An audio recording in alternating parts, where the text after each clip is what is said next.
سراپا دید بن کر حسرت دیدار میں آئے، سراپا دید بن کر حسرت دیدار میں آئے، جسے محفوظ ہونا ہو نگاہ یار میں آئے۔ آج کل ہر کوئی چاہتا ہے کہ دیدار ہو، سائیوں کا دیدار ہو، ہر بندہ چاہتا ہے۔ ہم نے ہر بار سنا جی ٹھیک ہے دعائیں ہوتی ہیں، وظائف ہوتے ہیں، جی دیدار ہو، لیکن اگر عشاق کی محفل میں آپ آئیں گے تو ادھر دیدار کا طریقہ چینج ہے، وہاں دیدار کی طلب کرنا بھی حرام ہے۔ آپ کو وظیفہ بھی نہیں دیں گے، یہ بھی وظیفہ دے کے مالک ساڈے وظیفے دا پابند تے نہیں بھئی اسی وظیفہ کر لیا ہوں تو دیدار کرانا سن۔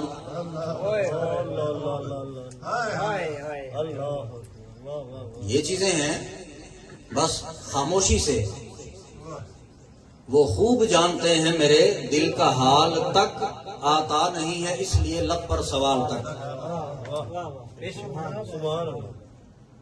خوب جانتے ہیں۔ تو یہ اب وہ دیدار کے لیے وہ جو رات کو بیدار رہنا، پھر دیدار ہوگا کیسے؟ تو پھر ایک شعر میں بات عرض کرتا ہوں تاکہ وہ بات سمجھانے میں آسانی ہو۔ دل شفائی رحمت نے فرمایا سراپا دید بن کر، سراپا، یہ سراپا کیا ہے؟ سر تپا، صرف اکھاں نال نہ دیکھو۔ جی کردہ ہے سونیا ہر ویلے تینوں کول بٹھا کے میں تکدا رواں، اے جسم میرا اکھ بن جاوے محتاج نہ میں اس اکھ دا رواں۔ پورا جسم آنکھ بنے، سر سے لے کر پاؤں تک۔ ہر بندہ چاہتا ہے میں محفوظ ہو جاؤں علائش سے، بلاؤں سے، لوگوں کی کڑوی کسیلی باتوں سے، امان میں آ جاؤں۔ تو لیں جی امان میں کیسے آئیں گے؟ فرمایا کہ سراپا دید بن کر، سر تک پاؤں تک آپ ذرا دید بن جائیں،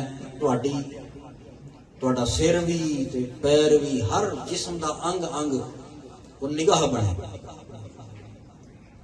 سراپا دید بن کر پھر کیا کرنا ہے؟